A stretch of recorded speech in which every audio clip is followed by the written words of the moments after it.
ನಮಸ್ಕಾರ, ನೀವು ನೋಡ್ತಾ ಇದ್ದೀರಾ ನ್ಯೂಸ್ ಫಸ್ಟ್. ನಾನು ವಿದ್ಯಶ್ರೀ. ಈ ಕ್ಷಣದ ಪ್ರಮುಖ ಸುದ್ದಿಗಳನ್ನು ನೋಡ್ತಾ ಹೋಗೋಣ. ಅದಕ್ಕೂ ಮೊದಲು headlines.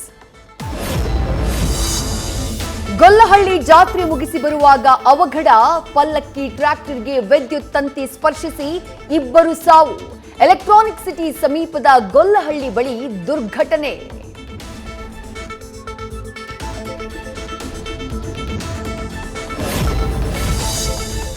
H D Revanna bale ರದ್ದು ಕೋರಿ ಎಸ್ಐಟಿ ಮೇಲ್ಮನವಿ, ಮಾಜಿ ಸಚಿವರಿಗೆ ಹೈಕೋರ್ಟ್ನಿಂದ ನೋಟಿಸ್.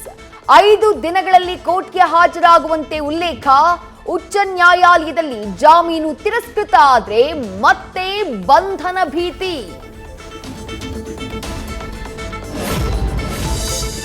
ವಿಧಾನ ಪರಿಷತ್ ಚುನಾವಣೆಗೆ ಅಭ್ಯರ್ಥಿಗಳ ಪಟ್ಟಿ ಬಿಡುಗಡೆ. 3 ಕ್ಷೇತ್ರಗಳಿಗೆ ಟಿಕೆಟ್ ಘೋಷಿಸಿದ BJP. C T Ravi, N Ravikumar, M G ಮೂಳೆಗೆ ಒಲಿದ ಅದೃಷ್ಟ.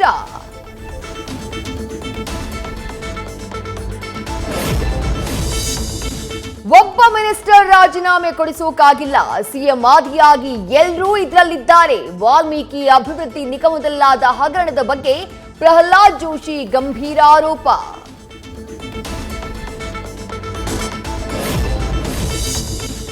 ಕಾರ್ ಗುದ್ದಿತು ಅಂತ ಹೇಳಿ ಗಲಾಟೆ. ಕಾರ್ನಲ್ಲಿ ನಟಿ ರವೀನಾ ಟಂಡನ್ ಇದ್ದಿದ್ದು ನೋಡಿ ಇನ್ನಷ್ಟು ಕಿರಿಕ್. ಕೆಳಕ್ಕಿಳಿದು ಬಂದ ಕೆಜಿಎಫ್ ನಟಿಯಿಂದಾನು ಜನರಿಗೆ ಕ್ಲಾಸ್.